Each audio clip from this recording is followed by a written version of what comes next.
Officers, could I please see your search warrant? Harold Newman stands in his own doorway on Tuesday morning, March 2024. Coffee steam rises from the kitchen behind him. He speaks calmly, respectfully, to the armed men flooding his front porch. Warrant? Boy, you don't get to ask for shit. Detective Ray Sullivan shoves past Harold into the living room. Keep your mouth shut and maybe this goes easy. Dad, what's happening? 8-year-old Tommy appears at the top of the stairs. Get that kid out of here before something bad happens, another officer sneers. Other officers spread through the house, boots pounding hardwood floors. Tommy and Emma cry from the stairway. Lisa clutches them protectively, whispering reassurances. Please, we have documentation. My ID is right there on the counter. Shut up. We know exactly what we're doing here. Neighbors peer through curtains. Nobody calls for help. Nobody questions the scene. But something glints beside Harold's wallet, something that will shatter Sullivan's confidence. Stay with me. This gets explosive. 2 hours earlier, Harold Newman's biggest concern was getting Tommy to finish his math homework. The house smells of vanilla and cinnamon. Lisa stands at the stove, flipping pancakes while humming softly. Morning sunlight streams through kitchen windows, casting warm squares across their hardwood floors. This is their sanctuary, their piece of the American dream. Harold adjusts his tie, the same navy blue he wears every Tuesday for his government job downtown. Cybersecurity analyst work requires precision, attention to detail, the kind of methodical thinking that makes him double-check Tommy's multiplication tables and help Emma sound out difficult words in her picture books. Daddy, can you drive me to school today? Emma asks, syrup dripping from her fork. Of course, Princess. Harold kisses the top of her head. But only if you promise to share those art projects with Mrs. Henderson. This is what they worked for. A 3-bedroom house in Maple Grove. Good schools, safe streets, neighbors who wave from their driveways and complain about property taxes instead of gunshots. Harold's phone buzzes with morning emails, routine security updates, network maintenance schedules. Nothing classified, nothing urgent. Just the steady hum of protecting digital infrastructure that most Americans never think about. You're going to be late, Lisa reminds him, pecking his cheek. 5 more minutes. Harold steals another sip of coffee, savoring these moments. Tommy argues with Emma over the last pancake. Lisa mediates with practiced patience. Normal family chaos. The neighborhood outside their windows tells a story of suburban success. Manicured lawns, 2-car garages, basketball hoops in driveways where kids like Tommy practice free throws after homework. Harold chose this place deliberately. Safety, stability, a buffer between his children and the world's harder edges. His NSA badge sits beside his car keys, routine as his wallet. 15 years of service, clearance levels that took extensive background checks to earn. Work that matters, protecting systems that keep society functioning. Harold takes pride in serving his country, even when most people never know what he does. Remember, I pick up groceries after work, Lisa calls from the kitchen. Tommy has practice at 6. Emma's parent-teacher conference is Thursday, Harold adds, checking his calendar. Ordinary Tuesday rhythms, school schedules, soccer practice, grocery runs, the beautiful mundane reality of middle-class family life. Harold glances at his watch. Still early, but he likes arriving at the office before his team. Set the right tone. Shows leadership through example. His supervisor always praises Harold's reliability, his calm, analytical approach to complex security challenges. The coffee tastes perfect this morning. Lisa found a new blend at the local roaster, something with hints of chocolate and orange. Small pleasures that make suburban life worthwhile. Through the window, Harold notices unusual activity down the street. More police cars than normal. Probably another domestic dispute at the Thompson house. Maple Grove stays quiet most days, but every neighborhood has its problems. Is everything okay out there? Lisa asks, following his gaze. Just keeping an eye on things. Harold shrugs. Part of being a good neighbor. He finishes his coffee, kisses his family goodbye, and heads toward the garage. Another day of protecting digital networks, another evening of homework help and bedtime stories. The rhythm they've built together feels unbreakable, but sometimes the world has other plans. Harold never makes it to his car. The front door explodes inward with splintering force. Armed officers pour through like floodwater, weapons raised, shouting commands that overlap into chaos. "Police! Nobody moves! Get down! Get down now!" Detective Sullivan leads the charge, his eyes scanning the room with predatory focus. When he spots Harold frozen by the kitchen counter, something shifts in his expression. Something ugly. "Well, well, look what we got here." Harold's hands rise instinctively. "Officers, there's been a mistake. I live here. This is my house." "Your house?" Sullivan's laugh carries pure contempt. "Right, and I'm the Pope." From upstairs, Emma's scream pierces the morning air. Tommy's voice follows, high and terrified. "Mommy, Mommy!" "Please." Harold keeps his voice steady, though his heart pounds. "My children are scared. Can you tell me what this is about?" "What is it about?" Sullivan steps closer, weapons still drawn. "It's about criminals thinking they can hide in fancy neighborhoods." Lisa appears at the top of the stairs, both children clinging to her nightgown. Her face goes white in the scene below. "Ma'am, keep those kids upstairs," Officer Martinez calls out, gentler than his partner. But Sullivan's attention never leaves Harold. "You people always think you're so smart, moving into neighborhoods where you don't belong." "Sir, I work for the government. There's been a serious misunderstanding." "Government?" Sullivan's voice drips mockery. "What government job? Picking up trash?" Harold forces himself to breathe slowly. Years of security training taught him to stay calm under pressure. "I can show you identification. My badge is right there on the counter." "Your badge?" Sullivan laughs again. "What are you, a mall cop?" Other officers spread through the house, their boots thundering on hardwood floors. Pictures rattle on walls. The careful peace of Harold's home shatters like glass. "Daddy!" Emma cries from the stairs. "It's okay, baby," Harold calls up, his voice breaking slightly. "Everything's going to be okay." "Nothing's okay here," Sullivan snarls. This is what happens when people get ideas above their station. Harold's neighbor, Mrs. Carter, peers through her front window. Her Ring doorbell camera captures everything: the lack of warrant presentation, the aggressive entry, the weapons drawn on a man in pajamas and a bathrobe. "Check the upstairs," Sullivan orders. "These people always hide something." "Please, not in front of my children," Harold pleads. "Your children?" Sullivan's voice turns vicious.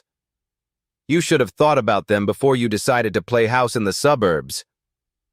Martinez shifts uncomfortably. Something about this feels wrong. The house is immaculate. Family photos line the walls. Children's drawings hang on the refrigerator. This doesn't match their intelligence reports.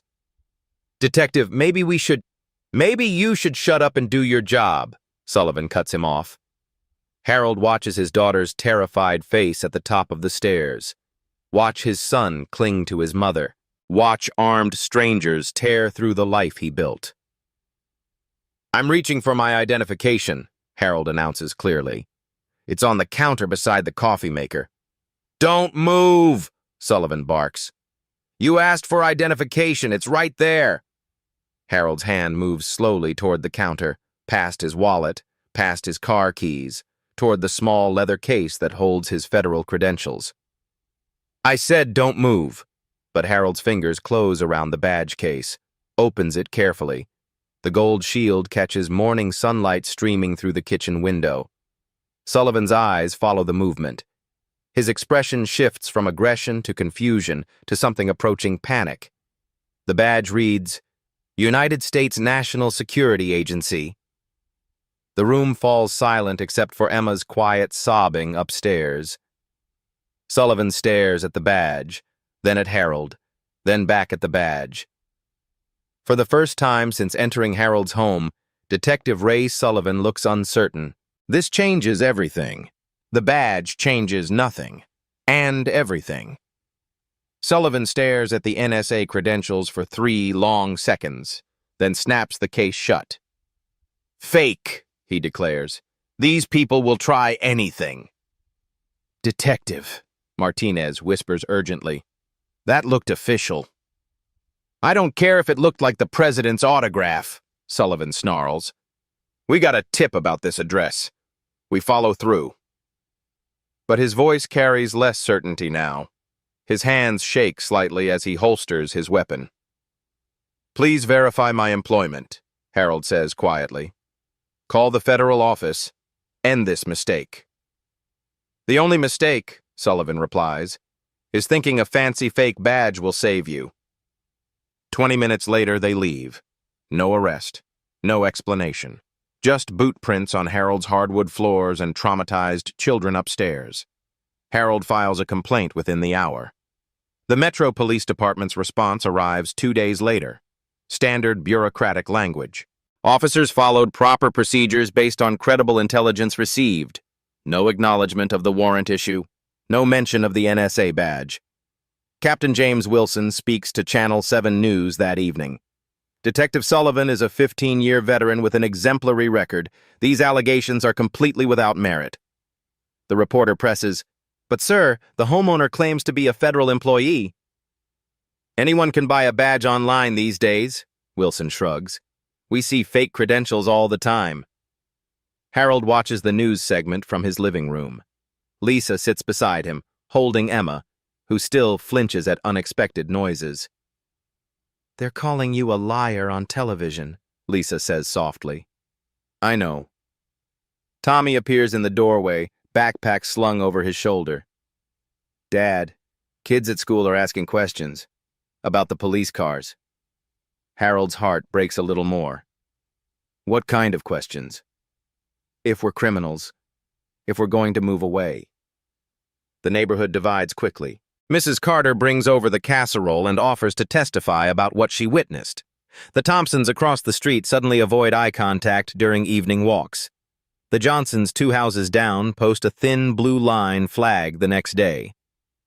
"Supporting our boys in blue," Mr. Johnson tells anyone who'll listen. "These people need to understand respect for law and order." Harold's supervisor calls that same afternoon. "There's been some inquiries about your employment status from local law enforcement." "What kind of inquiries?" "Questions about your security clearance, your legitimacy. I assured them everything was verified and current, but..." The pause stretches uncomfortably. "But," Harold prompts, "but maybe you should take some personal time. Let this blow over." Harold feels something cold settle in his stomach. "Are you suggesting I'm a security risk?" "I'm suggesting that negative attention isn't helpful for anyone involved." So this is how it works. Even with federal credentials, even with 15 years of service, even with clearances that took months to verify. One racist cop's assumptions can poison everything. Channel 7 runs a follow-up story 3 days later. Local homeowner claims police harassment. The segment includes Wilson's dismissive comments and grainy footage from Mrs. Carter's doorbell camera. But the angle doesn't capture the badge clearly. "Convenient," Wilson tells the reporter. "No actual proof of federal employment." That night, Harold sits at his kitchen counter, the same spot where Sullivan first saw his NSA badge. Coffee grows cold while he stares at his phone. Lisa finds him there at midnight. "Come to bed." "They're questioning everything. My job, my clearance, my right to live here." "We have documentation. We have proof." "Do we?" Harold's voice carries exhaustion. "When was the last time you heard anyone believe a black man over a white cop?" But something shifts the next morning. Harold's phone rings before dawn. "Mr. Newman, this is Agent Patricia Brooks, FBI Office of Inspector General. We understand there was an incident involving federal employee credentials." Harold sits up straighter. "Yes, ma'am. We'd like to discuss this matter with you. Today." if possible. The local police department says my credentials are fake. Mr. Newman, we've verified your employment status, your security clearance, your federal service record. Agent Brooks's voice carries steel. Someone is going to answer for this. Across town, Captain Wilson receives a different kind of phone call. This is Agent Brooks, FBI. We need to schedule a meeting regarding one of your officers' conduct during a recent incident. Wilson's coffee mug stops halfway to his lips. I'm sorry, which incident? The unlawful search of NSA analyst Harold Newman's residence. We'll be there this afternoon. Wilson hangs up and immediately calls Sullivan. Ray, we have a problem, a big one. What kind of problem? The federal kind. That badge you said was fake? It's real. Very real. For the first time in 15 years, Detective Ray Sullivan feels genuinely afraid. They thought they could bury this with bureaucratic doublespeak and media spin. They thought Harold Newman was just another black man in a neighborhood he couldn't afford, with credentials he didn't earn. They were wrong about everything. The FBI wants answers. Agent Brooks arrives with documentation that changes everything. She walks into Captain Wilson's office carrying a manila folder thick with federal paperwork. Behind her, Agent Martinez from the Department of Justice Internal Affairs Division takes notes. Harold Newman, Brooks begins without pleasantries, has held top-secret clearance for 15 years. His current assignment involves protecting critical infrastructure networks for the National Security Agency. Wilson shifts in his chair. We received intelligence suggesting— You received what, exactly? Brooks interrupts. Because according to dispatch records, Detective Sullivan requested this address based on an anonymous tip about suspicious activity. The folder opens with crisp efficiency. Brooks spreads documents across Wilson's desk like playing cards.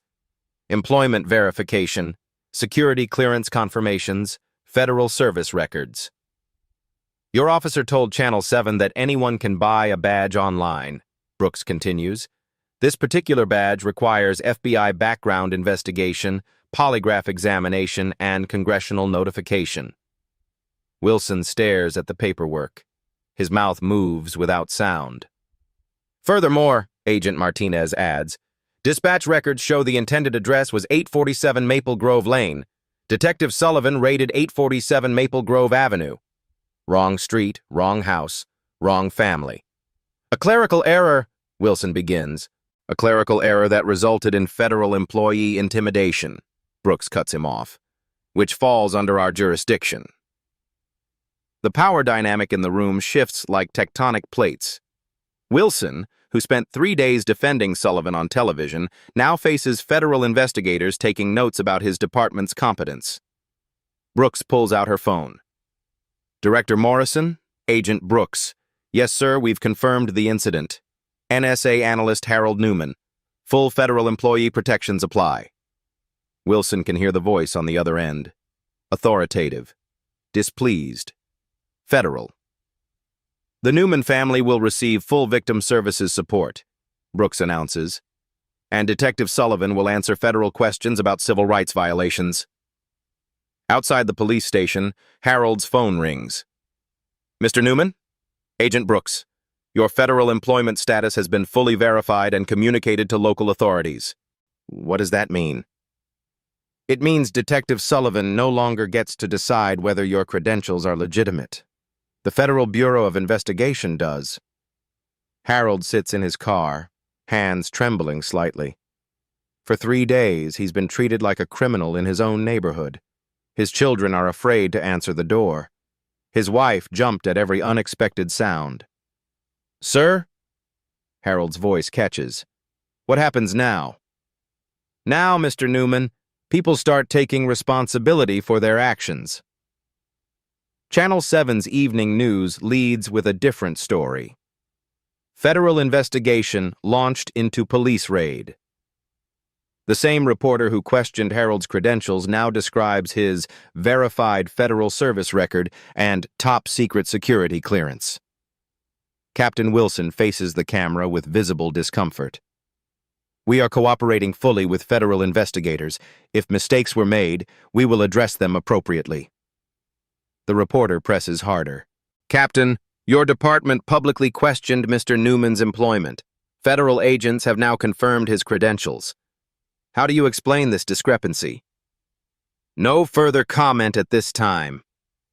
But the damage is done. The narrative has flipped completely. Harold Newman isn't a suspicious character who doesn't belong in his neighborhood. He's a federal cybersecurity analyst whose constitutional rights were violated by local police. Detective Sullivan watches the news from his living room, beer growing warm in his hand. His phone has been ringing all evening. Other officers asking questions, friends expressing concern. His wife wondered why federal agents wanted to interview him. 3 days ago, he controlled the situation. Badges, guns, authority. Harold Newman was just another suspect who needed to learn respect. Now Sullivan faces federal civil rights investigators who don't care about his 15 years of service or his arrest statistics. They care about one question. Why did he raid the home of an NSA analyst without a warrant? And Sullivan doesn't have a good answer. The hunters have become the hunted. Federal oversight changes everything. Agent Brooks opens her investigation like a surgeon making precise incisions.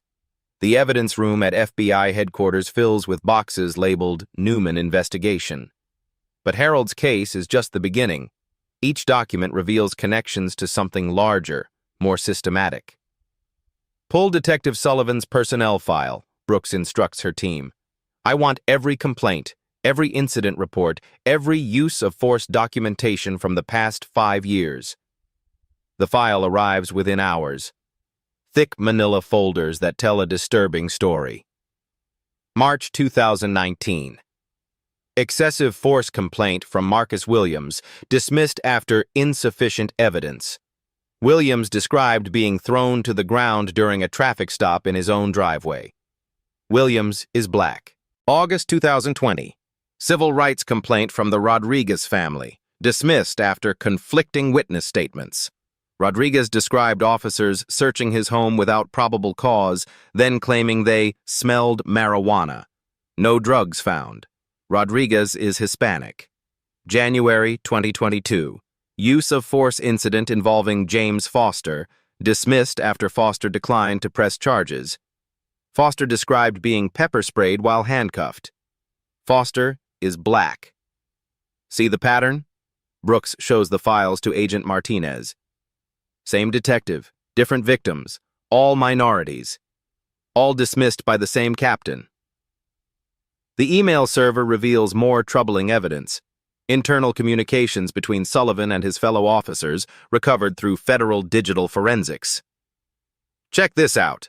Agent Martinez highlights a message thread from Sullivan to Officer Davis, dated 2 weeks before the Newman raid. Another uppity family moved into Maple Grove. Time for a wellness check. These people need to understand their place. Davis responds, anonymous tip incoming? Sullivan replies, you read my mind. The federal grant documents paint the ugliest picture yet. Metro Police Department receives $2.3 million annually in federal funding tied to arrest statistics. Departments that increase drug-related arrests receive bonus allocations. Agent Brooks studies the spreadsheet. Look at the correlation. Neighborhoods with increasing minority populations show spikes in anonymous tips and warrantless searches. The data is damning. Maple Grove, previously 89% white, now 34% minority. Police activity increased 340% in the same period. They're not fighting crime, Martinez realizes. They're fighting demographics. Federal investigators expand beyond Sullivan. Phone records show coordination between multiple officers. Text messages reveal planning sessions for targeting problematic addresses.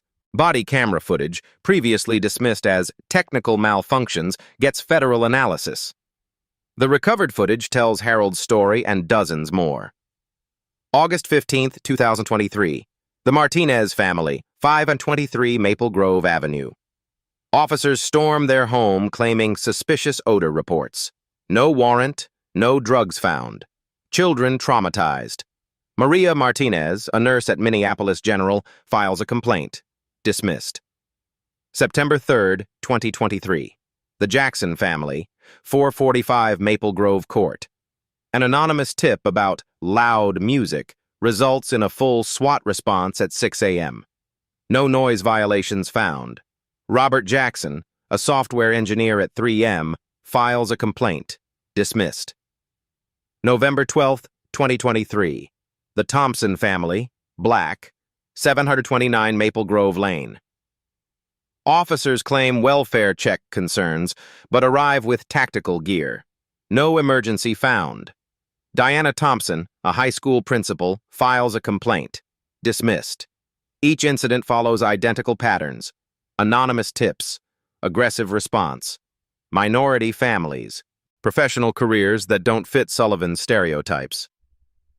How many families? Brooks asks. 14 documented incidents in Maple Grove alone. Probably more in other neighborhoods. Sarah Mitchell, investigative journalist for Minneapolis Star-Tribune, receives a call from her FBI contact. Sarah, you need to see this. Federal investigation into systematic civil rights violations. Multiple families affected. How multiple? Try systematic targeting of professional minority families across 3 police districts. Mitchell's investigation reveals the financial incentives driving the harassment.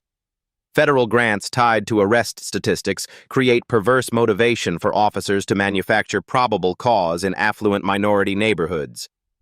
The math is simple, Mitchell explains to her editor. More arrests in wealthy zip codes equals more federal funding. Minorities in expensive neighborhoods become revenue generators. What would you do in Harold's situation? When the system meant to protect you becomes the system targeting your family? The evidence keeps mounting. Financial records show Sullivan received commendations and bonus payments correlated with his arrest statistics in minority neighborhoods. His supervisor, Captain Wilson, signed off on every dismissal of every complaint. Agent Brooks interviews Harold again, this time with a federal stenographer present. Mr. Newman, were you aware of similar incidents affecting your neighbors? I suspected something was wrong. The Martinez family mentioned police harassment. The Jacksons talked about feeling unwelcome. But I thought... You thought what? I thought my government position would protect my family. I thought following rules, paying taxes, serving my country meant something. It does mean something, Mr. Newman. That's why we're here. The internal affairs files reveal Wilson's role in the systematic cover-up. Every complaint against Sullivan was buried using identical language, insufficient evidence, conflicting statements, unfounded allegations. But federal investigators use different standards.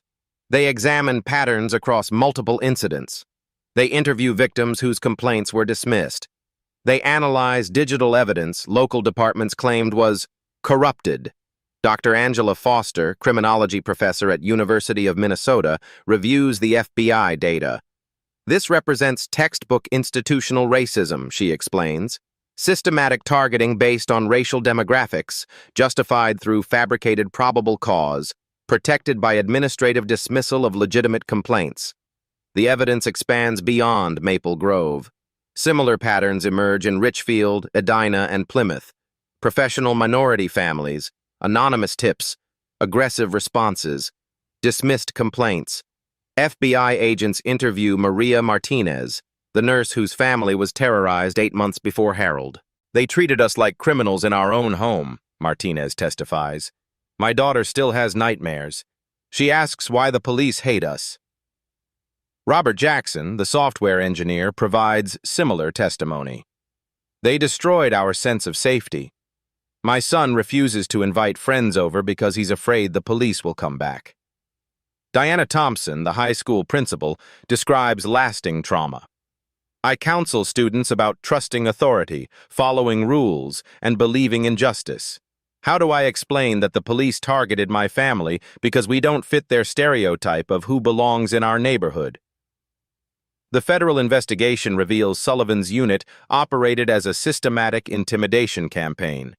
Professional minority families were researched, surveilled, and harassed until they either moved away or stopped complaining. Ethnic cleansing through police harassment, Agent Brooks summarizes, legal intimidation designed to maintain neighborhood demographics. Captain Wilson's emails, recovered through federal subpoena, expose his knowledge and approval. Keep pressure on these newcomers. Property values depend on maintaining community standards. Anonymous tips are effective tools for addressing demographic concerns.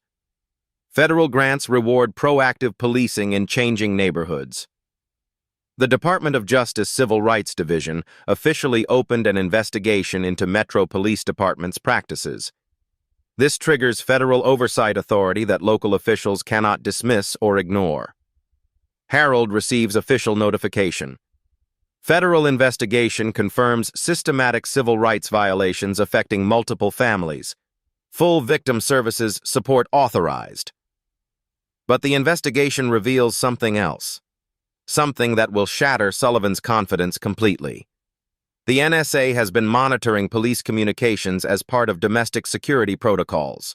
Every text message, every email, every recorded conversation about targeting federal employees. Sullivan doesn't just face local accountability anymore.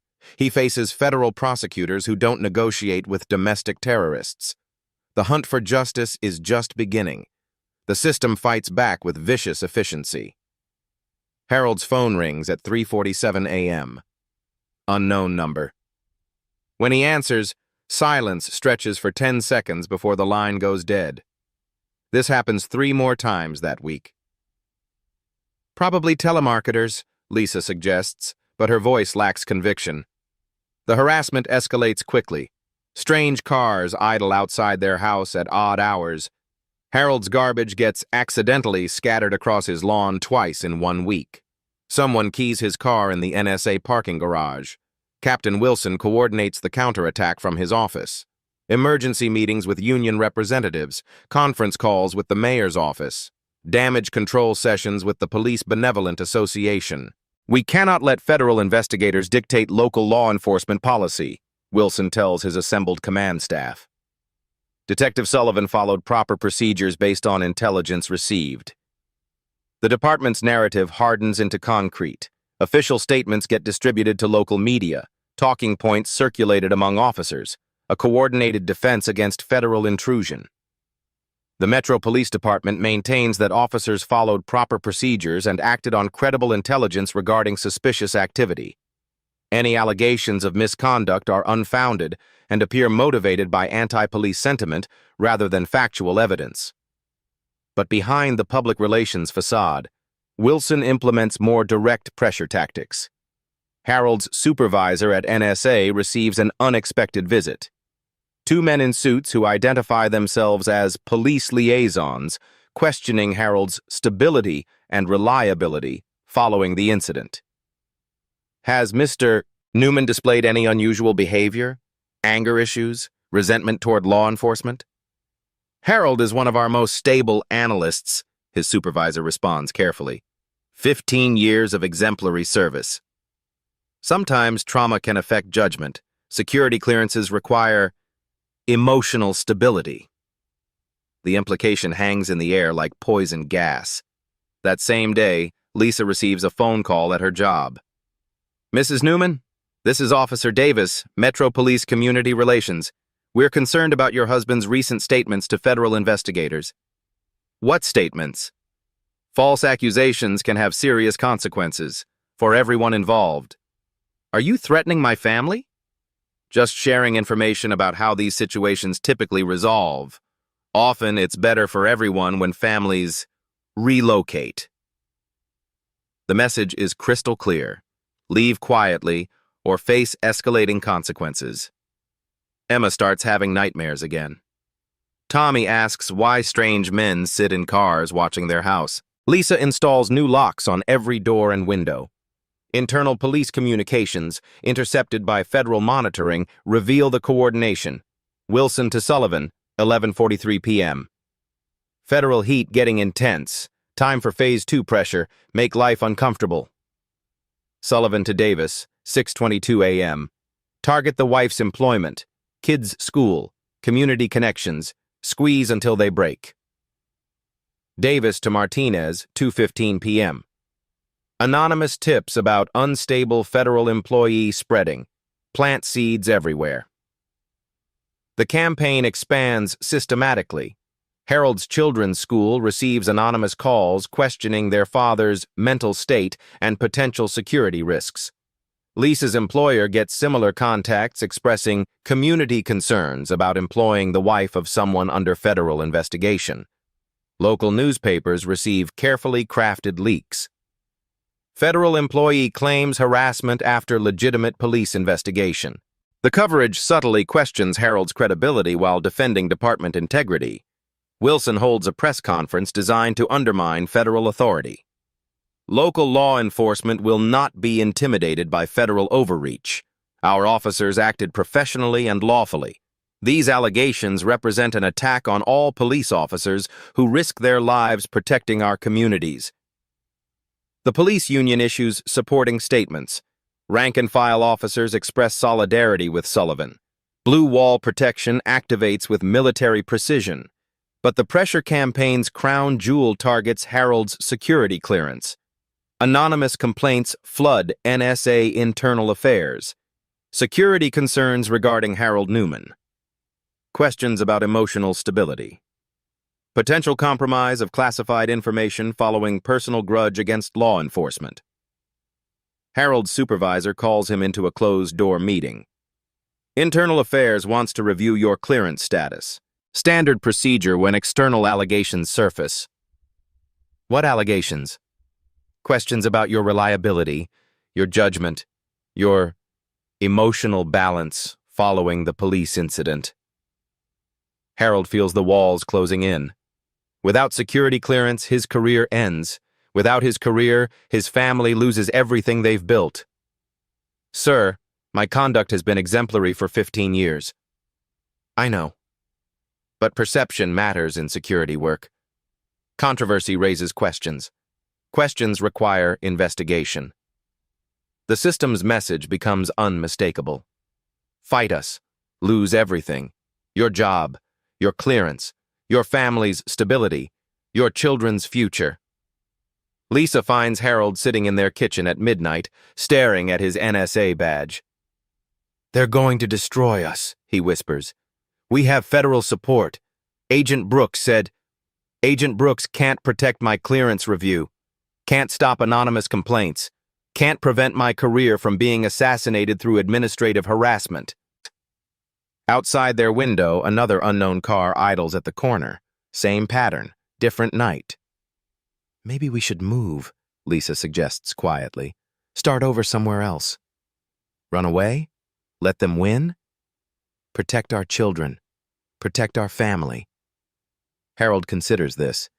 Everything he's worked for, everything he's built, everything he believed about justice and accountability crumbled under systematic institutional pressure. The phone rings again. 2:17 a.m. Unknown number. This time, when Harold answers, a voice speaks. Drop the federal complaint, or your family pays the price. But Harold Newman doesn't know that federal investigators have been monitoring all police communications. Every threat, every coordinated attack, every criminal conspiracy to intimidate a federal employee. The hunters are about to become the hunted. Harold stares at the resignation letter on his laptop screen. 3 paragraphs that would end everything. His NSA career, the federal investigation, the systematic harassment of his family. Simple words that would make the nightmare stop. Effective immediately, I hereby resign from my position as senior cybersecurity analyst. Personal circumstances require immediate relocation. Lisa packs Emma's clothes in the bedroom upstairs. Boxes accumulate in hallways like cardboard tombstones of their suburban dreams. The moving truck comes tomorrow.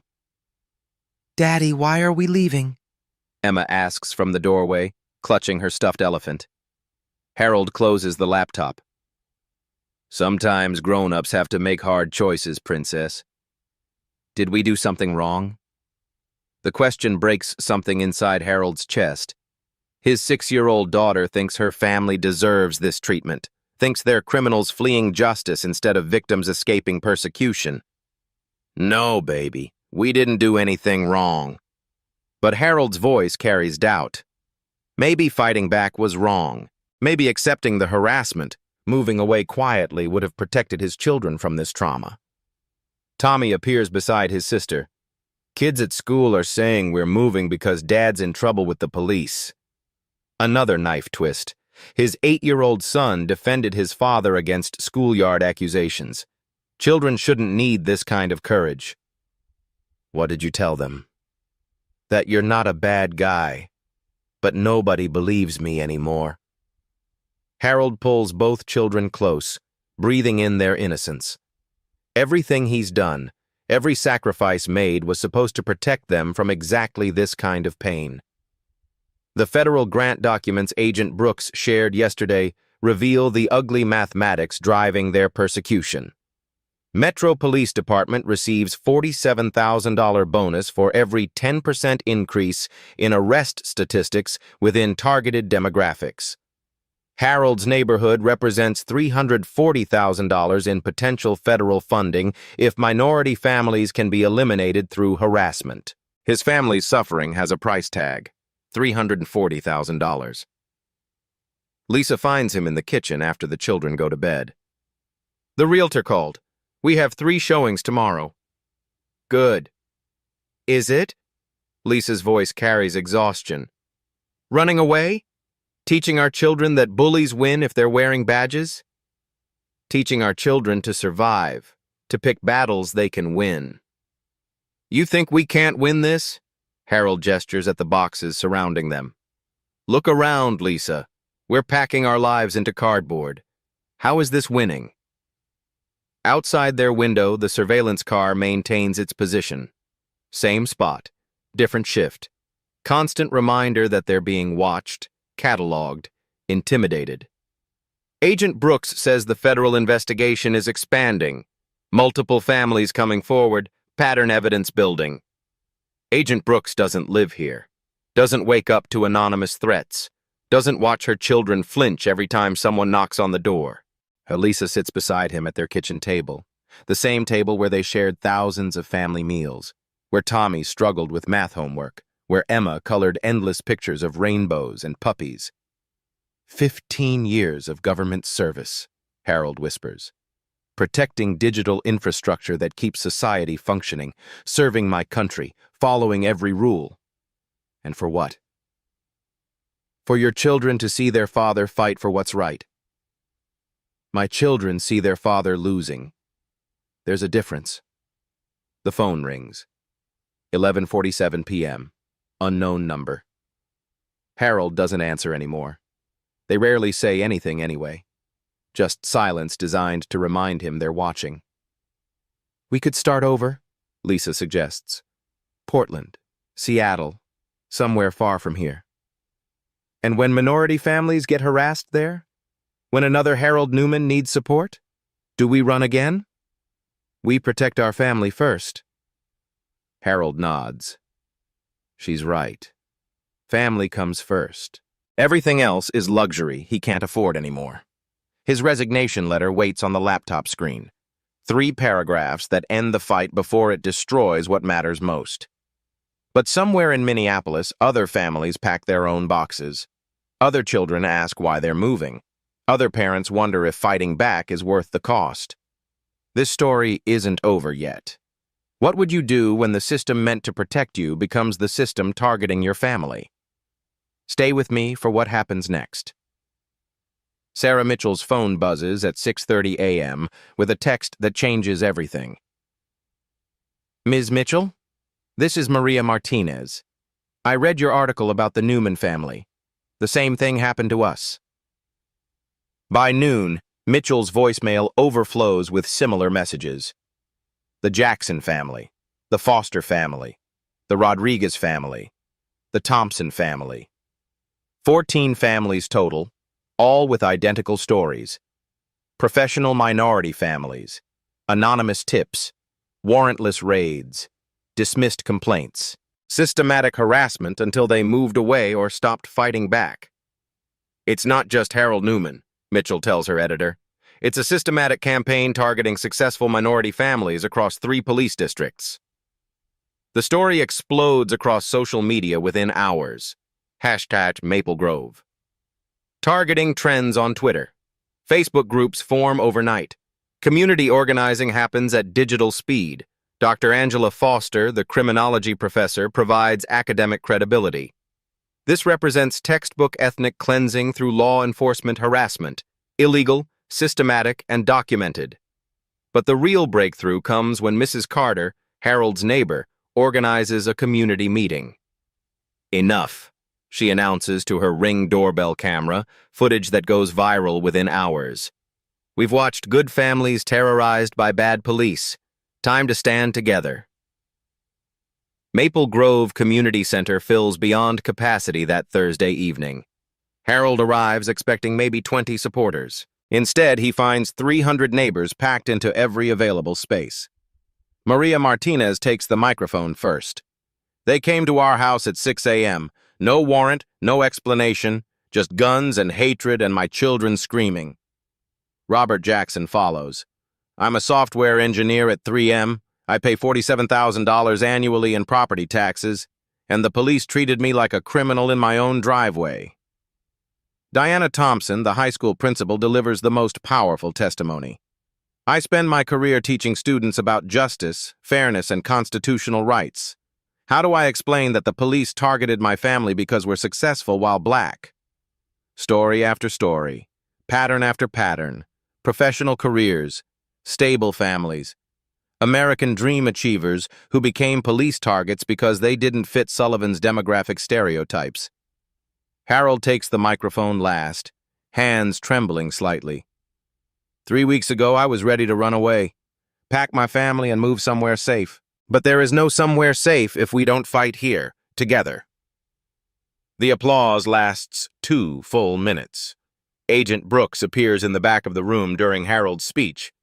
After the meeting, she approaches him with news that changes everything. Mr. Newman, the Department of Justice Civil Rights Division has officially opened a pattern and practice investigation into the Metro Police Department, full federal oversight authority. What does that mean? It means we have jurisdiction over every policy, procedure, and practice. Captain Wilson answers to federal authority now. Detective Sullivan faces federal civil rights charges. Mitchell's follow-up story runs the next morning. Federal investigation expands. DOJ probes systematic police harassment of minority families. The narrative shift is complete. Harold Newman isn't an isolated complainant anymore. He's the catalyst for exposing institutional racism that affected dozens of families across multiple communities. His resignation letter, still saved on his laptop, gets deleted that afternoon. The system thought it could isolate Harold, pressure him into silence, force his family to disappear quietly. Instead, they created a federal case study in civil rights violations. Sometimes truth multiplies when people find courage. Federal prosecutors don't negotiate with domestic terrorists.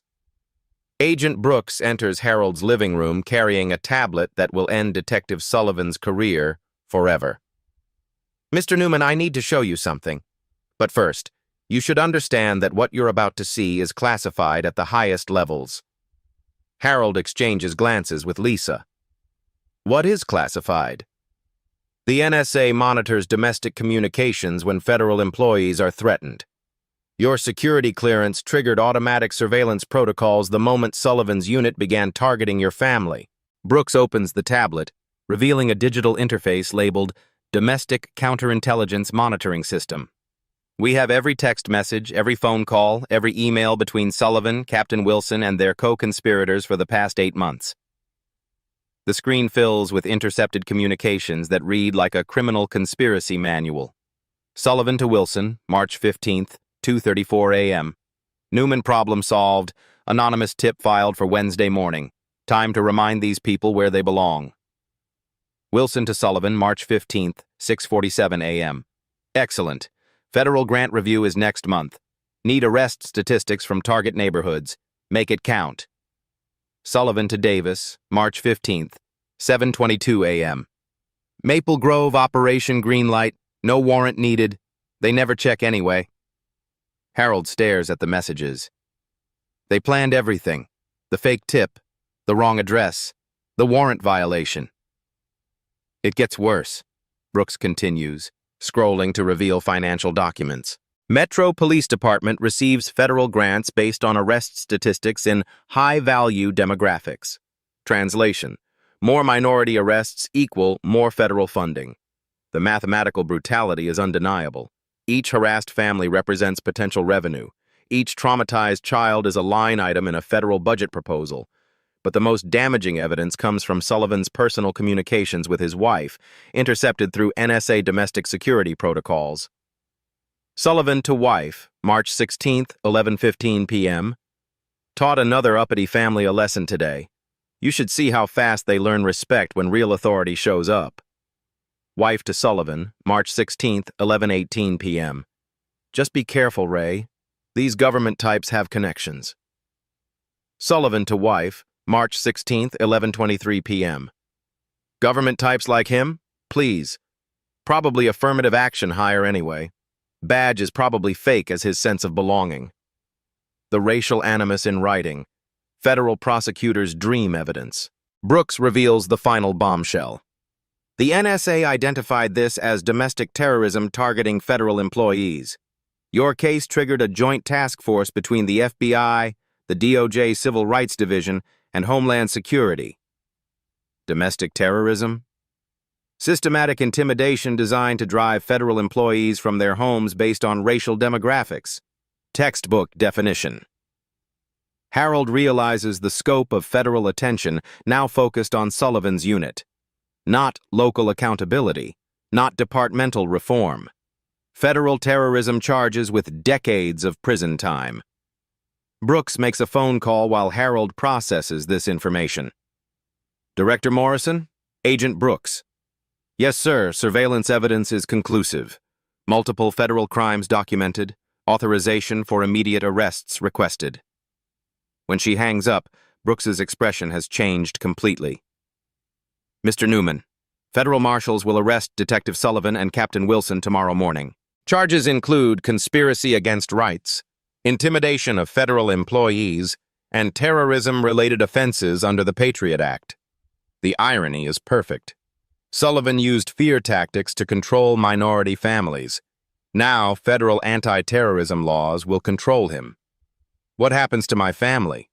Full federal protection, victim services, financial compensation for damages, and Detective Sullivan serves 20 years minimum in federal prison. That evening, Harold calls his supervisor at NSA. Sir, I'm withdrawing my resignation. My family is staying in our home. The federal government doesn't ask permission. It acts. Sullivan has no idea what's coming for him tomorrow. The Minneapolis City Council chambers overflow with 300 citizens demanding answers. Harold sits at the witness table, federal agents flanking him, while news cameras broadcast live across the Twin Cities. This isn't a police department cover-up anymore. This is democracy in action. Council President Janet Morrison calls the session to order. We're here to address systematic civil rights violations by the Metro Police Department and announce federal oversight implementation. The gallery buzzes with energy. Families Sullivan targeted sit together in solidarity. Community leaders, civil rights advocates, federal investigators, and in the back corner, Captain Wilson, looking smaller than Harold remembered. Mr. Newman, Council President Morrison begins. Would you describe the March 15th incident for the record? Harold approaches the microphone. His voice carries calm authority when he speaks. Detective Sullivan entered my home without a warrant, terrorized my children, and treated my family like criminals because we didn't fit his stereotype of who belongs in our neighborhood. The chamber falls silent except for camera shutters clicking. When he discovered my NSA credentials, his first instinct wasn't an apology. It was denial. He called the Federal Service record fake rather than admit his mistake. Harold pauses, looking directly at Wilson in the gallery. But the evidence doesn't lie. 14 families were systematically targeted, professional careers dismissed, constitutional rights violated, children traumatized, all for federal grant money tied to arrest statistics. Maria Martinez testifies next, describing 8 months of harassment before Harold's incident brought federal attention. Robert Jackson explains how his software engineering career meant nothing when Sullivan decided he didn't belong in Maple Grove. Diana Thompson, the high school principal, delivers devastating testimony about explaining police racism to students while experiencing it personally. Agent Brooks presents federal findings to the council. Pattern and practice investigation confirms systematic civil rights violations spanning 3 years. 47 documented incidents targeting minority families based on racial demographics and socioeconomic assumptions. The official record includes intercepted communications showing coordination between officers, financial incentives driving harassment, and deliberate cover-ups by department leadership. Council President Morrison announces immediate reforms. Metro Police Department will implement federal oversight including mandatory civil rights training, independent complaint review board, body camera requirements for all interactions, and elimination of arrest-based grant funding. The policy changes Harold fought for become law in real time. Furthermore, Detective Sullivan and Captain Wilson face federal terrorism charges. Their employment with the Metro Police Department is terminated effective immediately. The gallery erupts in applause. Justice delivered through democratic process, not street violence or vigilante revenge. Harold requests permission to address the chamber one final time. 3 weeks ago, my family considered fleeing our home, moving away quietly, letting systematic racism win through our silence. His voice strengthens with each word. But running away doesn't protect the next family, the next children, the next citizens who deserve constitutional rights regardless of their skin color or neighborhood demographics. Harold looks directly into the television cameras broadcasting live. No badge places anyone above the Constitution. No uniform grants permission to violate civil rights. No grant money justifies domestic terrorism against American families. The standing ovation lasts 4 minutes. Democracy works when citizens demand it does. But Harold's fight isn't finished yet. Detective Ray Sullivan surrenders to federal marshals at 6 a.m. on a Tuesday morning. The same time he once terrorized Harold's family. The same arrogance replaced by handcuffs and federal terrorism charges, carrying 25 years minimum sentence. Captain Wilson follows 3 hours later. Conspiracy charges, civil rights violations, systematic corruption documented through 8 months of intercepted communications. 6 weeks later, Harold Newman stands in his kitchen, morning coffee steaming, children's laughter echoing upstairs. The same routine Sullivan tried to destroy. But everything has changed. Tommy shows his friends the newspaper article about his father's courage. Emma draws pictures of federal agents instead of hiding from police cars. Lisa plants flowers in their front yard, claiming their space permanently. New policies reshape the Metro Police Department completely. Independent oversight, mandatory de-escalation training, body cameras for every interaction, arrest quotas eliminated, federal monitoring for 5 years minimum. 14 families stay in their homes. No more midnight harassment. Night. No more anonymous threats. No more children asking why police hate them. Harold returns to his NSA position with security clearance fully restored. His supervisor apologizes personally. His colleagues treat him as a hero who stood up to domestic terrorism. Sometimes a badge means nothing at all, unless it represents service, honor, and constitutional protection. Harold Newman proved that truth still matters, that justice still works, that courage still conquers hatred. No one stands above the Constitution. If stories like Harold's matter to you, if accountability journalism that creates real change resonates with your values, this channel is your home. Like this video if you believe in justice.